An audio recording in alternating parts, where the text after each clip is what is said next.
Steve is 58. Been in the grind for 30 years. Commute, clock in, emails, meetings, repeat. Then he heard this. There is nothing quite so useless as doing with great efficiency something that should not be done at all. It hit him.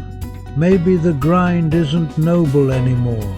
Maybe it's just outdated. AI didn't scare him. It freed him. Tasks done in seconds.